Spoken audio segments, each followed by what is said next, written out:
Subscribe and press bell icon.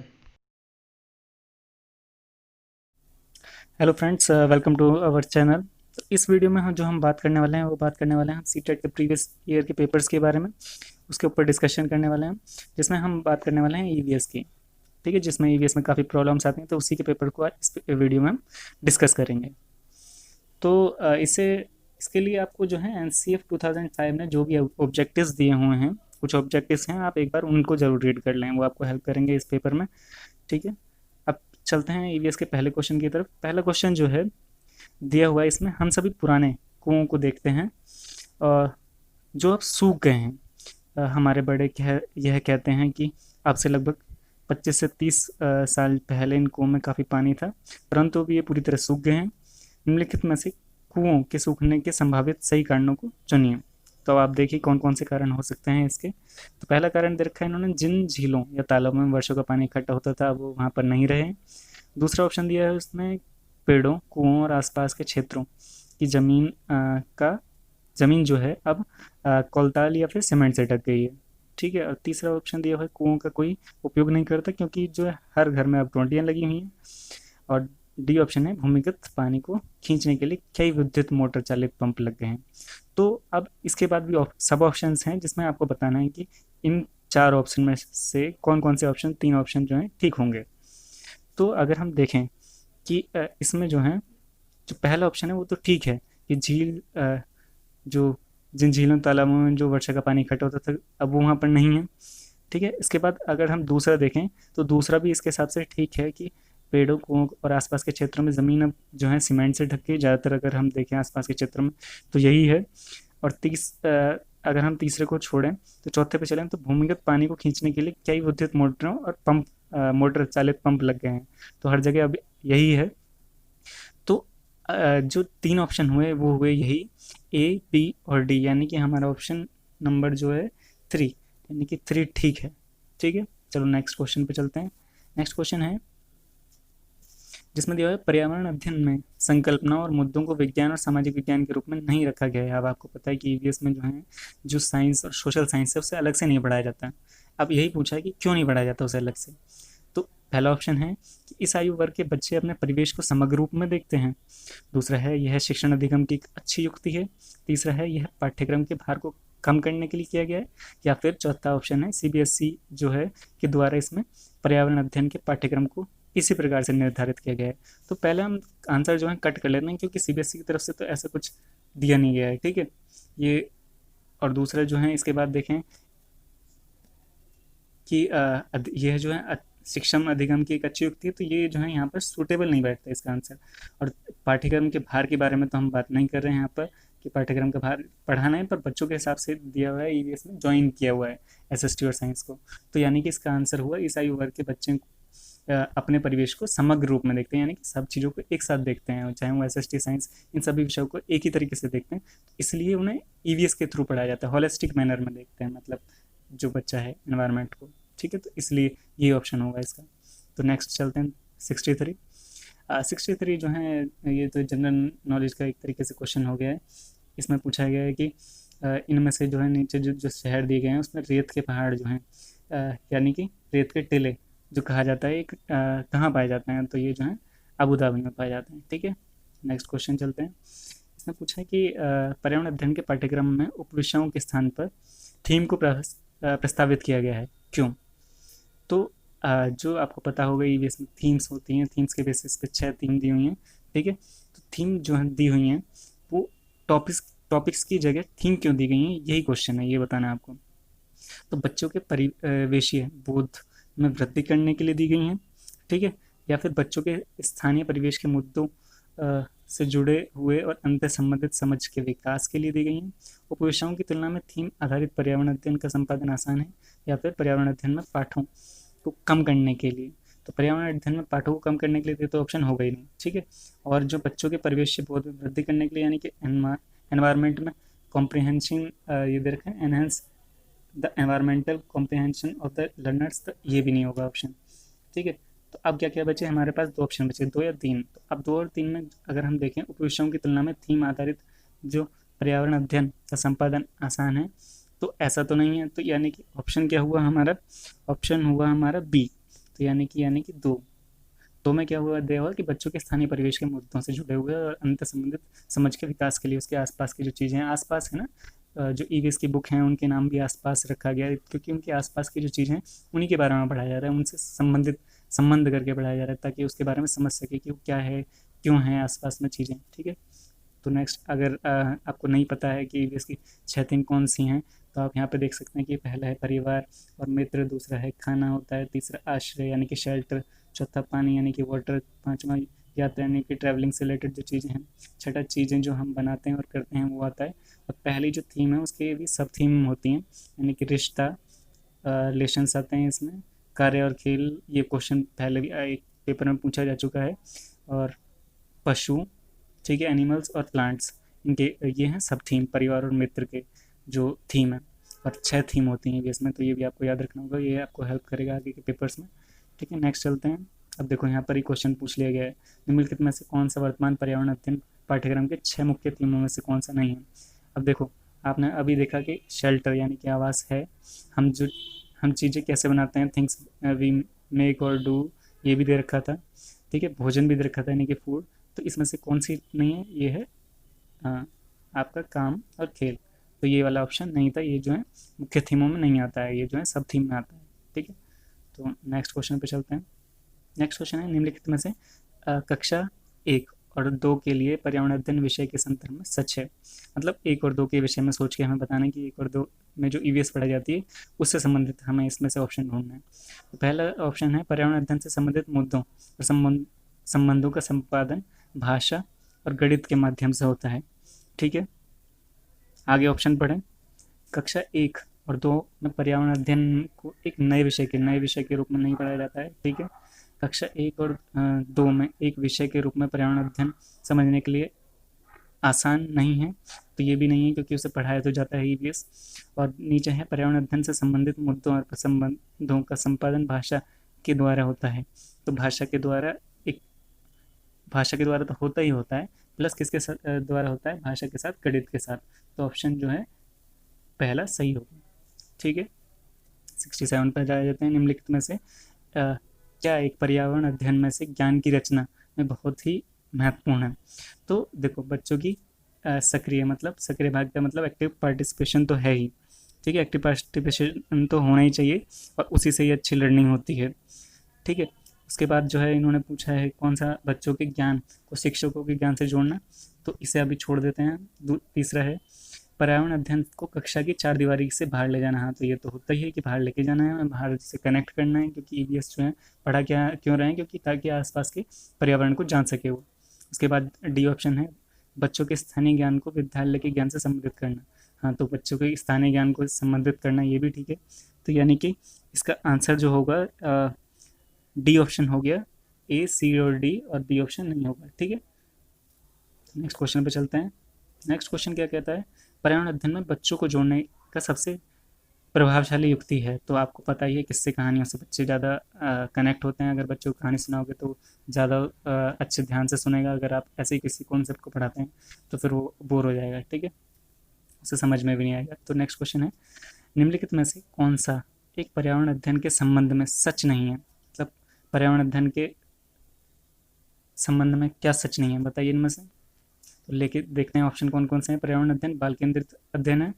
ठीक है, ये तो है ही, क्योंकि जो चाइल्ड सेंटर्ड होती है ईवीएस जो है। ठीक है, दूसरा ऑप्शन है, पर्यावरण अध्ययन बच्चों को अपने परिवेश को खोजने का अवसर देता है। हाँ, देता है, बच्चों को खोजने का अवसर देता है।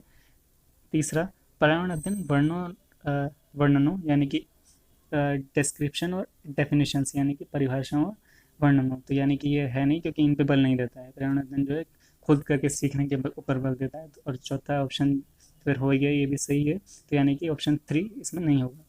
नेक्स्ट क्वेश्चन देखते हैं। एक शिक्षक हमेशा क्रियाकलाप को कराने के बाद प्रश्नों और चर्चाओं का संचालन करता है। ठीक है, क्रियाकलापों, प्रश्नों और चर्चाओं के संचालन का करने का उद्देश्य है। तो इसका क्या उद्देश्य है, जो डिस्कशन कर रहा है, ठीक है, एक्टिविटीज़ करा रहा है, क्वेश्चनिंग कर रहा है, तो इसका उद्देश्य क्या है। तो पहले देखते हैं कौन कौन से क्या क्या दे रखे हैं। बच्चों को की प्रक्रिया कौशलों का आकलन, मतलब कि assesses the child process skills, हाँ ये ठीक है। बच्चों को खोजने के अवसर देना यानी कि एक्सप्लोर करने के लिए उन्हें देना है, ठीक है, टाइम देना है, अपॉर्चुनिटी देनी है, ठीक है। बच्चों को अपनी अभिव्यक्ति का अवसर देना, तो बच्चों को अपनी अभिव्यक्ति का अवसर देना, ठीक है। और नेक्स्ट लास्ट है, बच्चों में उनके सीखने की गति के आधार पर विभेद करना। तो विभेद करना तो नहीं होगा, उन्हें जो है अवसर देना, ठीक है, पहला दूसरा तीसरा तो ठीक है, ठीक है। पर उनके साथ विभेद करना यानी कि डिस्क्रिमिनेशन वाली बात तो नहीं होगी। तो इसका आंसर क्या हुआ? इसका आंसर होगा 3 वाला, ठीक है, ABC यानी कि ठीक है। उसके बाद नेक्स्ट क्वेश्चन चलते हैं। पर्यावरण अध्ययन के में जो है बच्चों को पाठ्य पुस्तकों और शिक्षकों के अलावा अन्य स्रोतों की मदद लेने के लिए प्रोत्साहित करना चाहिए। मतलब अब आपको पता ही है कि अन्य सोर्सेज के लिए भी बच्चों को प्रोत्साहित करना चाहिए। ये क्यों करना चाहिए, अब ये बोला है इन्होंने, ठीक है। तो इसमें ये आपको बताना है ऑप्शन, पर्यावरण अध्ययन सीखने के लिए पाठ्य पुस्तक और शिक्षक ही स्रोत नहीं है। तो ये बात तो ठीक है कि पर्यावरण अध्ययन में यही स्रोत नहीं है, और भी स्रोत होते हैं, ठीक है। टीचर और बुक का भी एक ही सोर्स नहीं होता है, और भी चीज़ों से बच्चे सीखते हैं, ठीक है। सोसाइटी से सीखते हैं, अपने पेरेंट्स से सीखते हैं, अपने भाई बहन से सीखेंगे, अपने दोस्तों से सीखेंगे। तो नेक्स्ट है, यह पर्यावरण अध्ययन सीखने के लिए समुदायों और माता पिताओं की उपस्थिति का विकास करेगा, ठीक है। तो ये भी बात सही है, ठीक है। और यह शिक्षकों को बच्चों की पृष्ठभूमि जानने, मतलब पृष्ठभूमि जानने के लिए किस तरीके से कर सकता है? तो पृष्ठभूमि जानने के लिए, ठीक है, पृष्ठभूमि का पता चलेगा, क्योंकि अ, उससे जो है बच्चों के बारे में भी पता चलेगा। अगर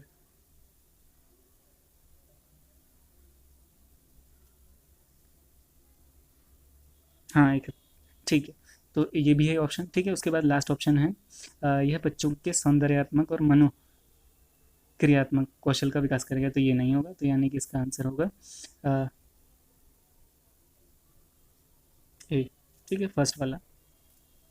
इसके बाद 72 पर चलते हैं। 72 में क्या पूछा है? 72 में पूछा है कि निम्नलिखित में से क्या पर्यावरण अध्ययन में आकलन के लिए संकेतक नहीं होना चाहिए, ठीक है। तो आकलन किससे नहीं होना चाहिए? तो कॉपरेशन से तो ठीक है, कॉपरेशन वाला वर्ड ठीक है, प्रश्न पूछ सकते हैं, न्याय और समानता के प्रति सरोकार, ठीक है। पर इसमें क्या नहीं होना चाहिए? याद करने के हिसाब से नहीं होना चाहिए, ठीक है। तो ये ऑप्शन हो गया। 73 देखते हैं, पर्यावरण अध्ययन में शिक्षक के द्वारा बच्चों को स्वयं अपने का आकलन करने के लिए अवसर देना चाहिए, क्योंकि स्व आकलन है। अब एक बार थोड़ा आगे देखते हैं कि आखिर ये हैं क्या चीज़ें। असेसमेंट एज लर्निंग क्या है, असेसमेंट ऑफ लर्निंग क्या है, असेसमेंट फॉर लर्निंग क्या है, पहले इनके बारे में देखते हैं, ठीक है। असेसमेंट फॉर लर्निंग का मतलब है कि ड्यूरिंग इंस्ट्रक्शन, मतलब जब बच्चा पढ़ रहा है या फिर जो कार्य चल रहा है उसके दौरान जो असेसमेंट हो रहा है वो है असेसमेंट फॉर लर्निंग। और असेसमेंट ऑफ लर्निंग मतलब कि आफ्टर द इंस्ट्रक्शन, मतलब जो पेपर होते हैं आफ्टर होते हैं उसके, तो वो हो गया असेसमेंट ऑफ लर्निंग। और असेसमेंट एज लर्निंग मतलब सेल्फ असेसमेंट, मतलब बच्चा जो है इसमें खुद का भी जो है असेसमेंट करता है। तो यहाँ पर क्या बात हो रही थी? यहाँ पर बात हो रही थी पर्यावरण अध्ययन में शिक्षक के द्वारा बच्चों को स्वयं अपनों का आकलन करने के लिए अवसर देना चाहिए। तो स्व आकलन का किससे संबंधित है? एज लर्निंग से। तो असेसमेंट एज लर्निंग यानी कि समान आकलन, ठीक है। इसके बाद हम 74 पे क्वेश्चन पे चलते हैं। 74 क्वेश्चन में है, एक शिक्षक जो है खाना किस प्रकार से खराब होता है इसके बारे में प्रयोग कर रहा है, ठीक है। तो वो क्या कर रहा है? शिक्षक बच्चों को एक समूह बनाकर उनको प्रयोग से संबंधित सामग्री देता है। शिक्षक बच्चों के समूह क्यों बनाता है? यहाँ पे पूछा है क्यों बना रहा है आखिर वो समूह। तो ये सहपाठी अधिगम का समर्थन करता है, ठीक है, पीयर लर्निंग को जो है प्रमोट कर रहा है, ठीक है। इसके बाद सोशल इंटरेक्शन भी होगा, अगर वो आपस में वहाँ पर ग्रुप में रहेंगे तो आपस में बात करेंगे, आपस में पूछेंगे कि क्या सही है जो वो कर रहे हैं, सही है, ठीक है, उसमें उनका डिस्कशन भी हो जाएगा, ठीक है। और उसके बाद जो इसमें तीसरा ऑप्शन दिया हुआ है, समूह अधिगम बिना बोझ के पर्यावरण अध्ययन अध्ययन के अधिगम का प्रभावशाली तरीका है, तो ये तो नहीं होगा। और चौथा कक्षा में अनुशासन जहाँ पर आ जाए तो वो तो ऑप्शन होगा नहीं, ठीक है, डिसिप्लिन वाली बात तो है ही नहीं। तो इसका आंसर हो गया चौथा, यानी कि ए और बी वाला ऑप्शन जो है, ये दोनों ठीक है, ठीक है। नेक्स्ट ऑप्शन में चलते हैं। निम्नलिखित में से कौन सा पर्यावरण अध्ययन का उद्देश्य नहीं है? तो मैंने आपको पीछे भी बताया था कि उनके बारे में एक बार पढ़ लें, एनसीईआरटी के जितने भी ऑब्जेक्टिव्स हैं। तो अब देख लेते हैं इसको भी, ठीक है। परिवेशीय मुद्दों पर जागरूकता, हाँ तो इसका तो विकास करते ही बच्चों को स्वयं अपने हाथ से कार्य, मतलब लर्निंग बाय डूइंग, मतलब करके सीखे बच्चा, उसकी भी बात हो रही है यहाँ पे।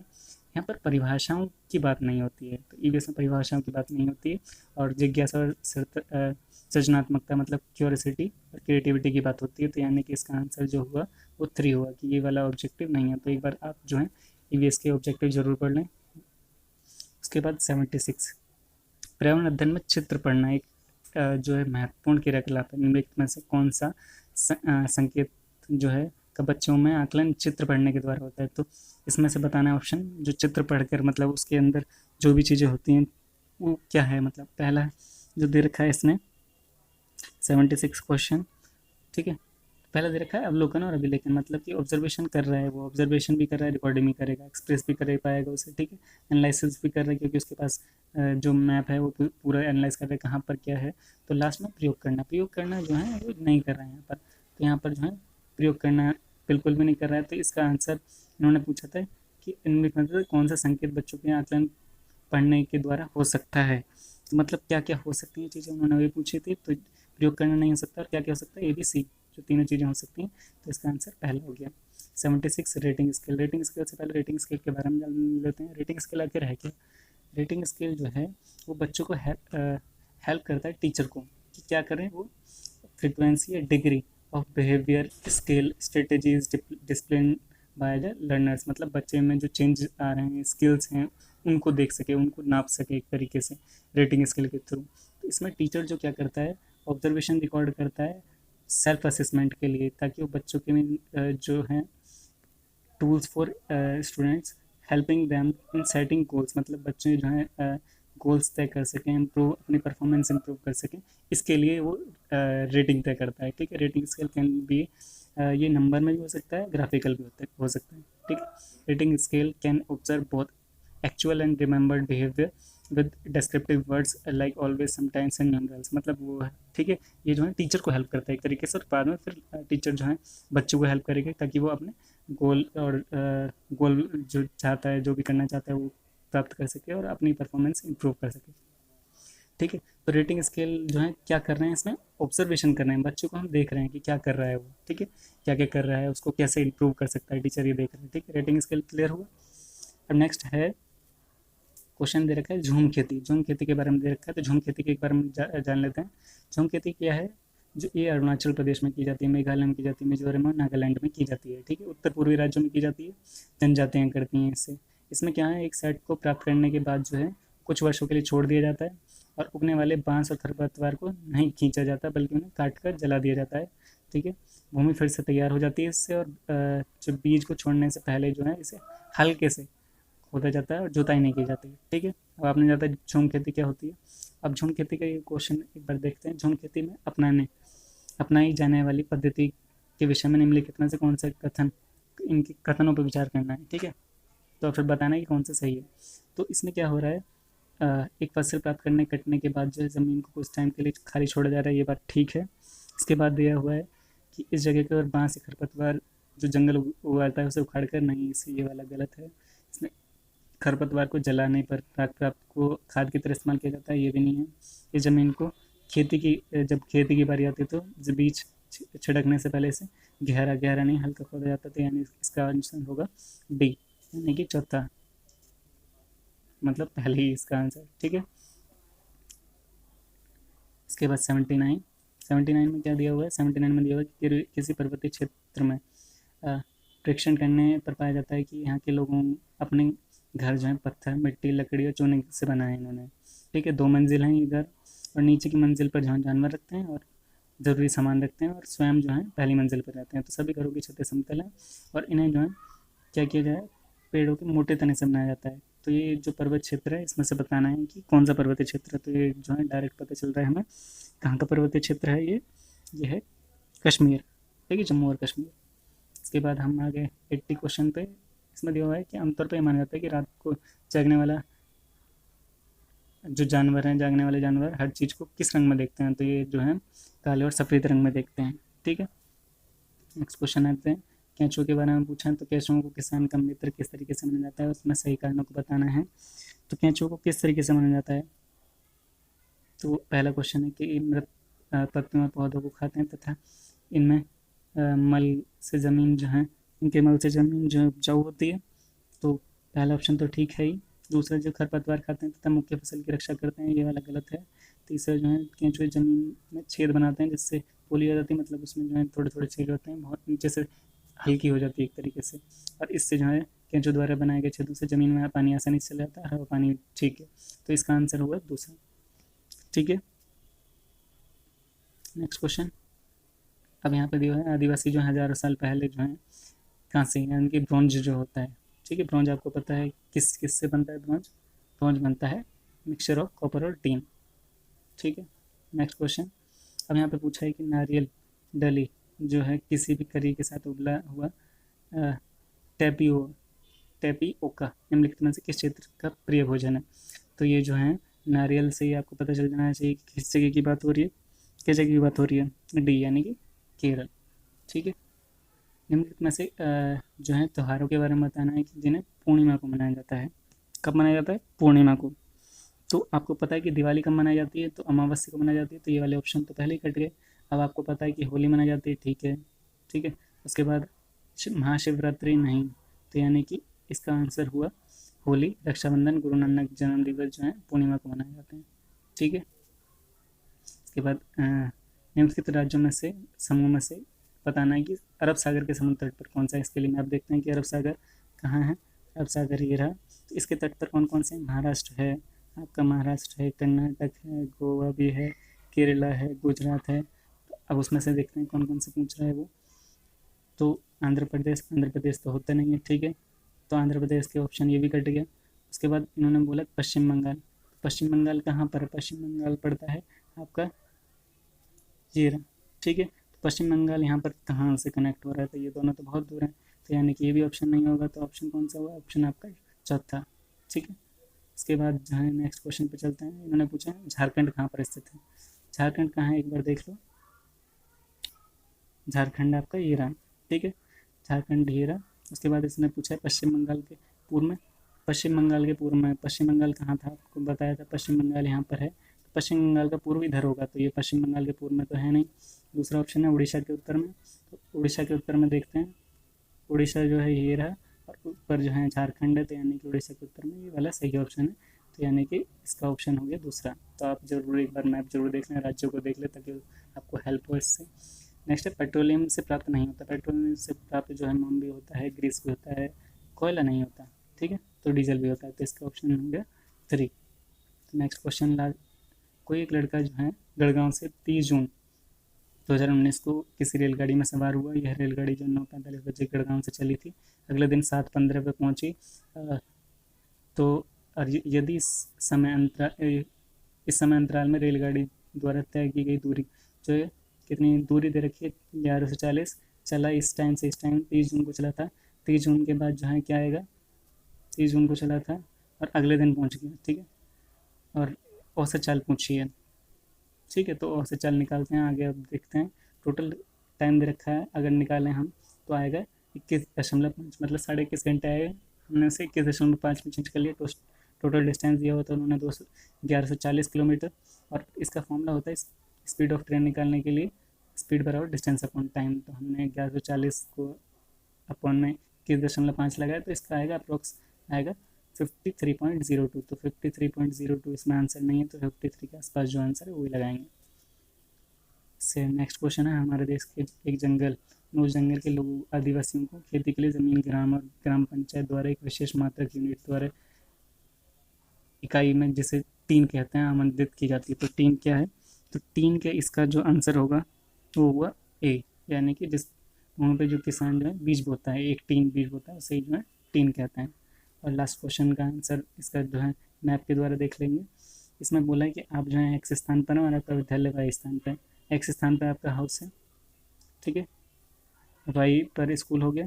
उसके बाद उन्होंने बोला कि आपके घर से विद्यालय तक जाने के लिए कोई सीधी सड़क नहीं है। तो पहले आपको ए से, आप ए पर थे, ठीक है, ए पर जाते हैं, और जो उत्तर दिशा में ए जो है उत्तर दिशा में है 30 किलोमीटर। तो ए जो है उत्तर दिशा में 30 किलोमीटर हमने कर लिया। यहाँ से हम हाउस और स्कूल दिखा दिए, ए उत्तर दिशा में दिखा दिया। फिर उसके बाद इसने बी पर जाने के लिए बोला, उसने पश्चिम में। फिर सी पर जाने के लिए बोला, फिर दोबारा उत्तर में। और उसके बाद डी पर मतलब वाई पर जाने के लिए बोला दक्षिण में, सॉरी पश्चिम में। तो अब इसने पूछा कि अगर हम स्कूल के परिप्रेक्ष्य में देखें तो हमारा घर कहाँ है।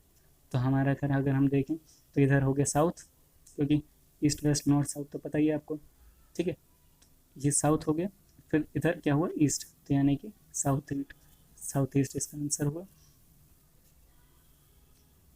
तो इसका आंसर हुआ दक्षिण पूर्व यानी कि साउथ ईस्ट, ठीक है। Thank you so much for watching our video.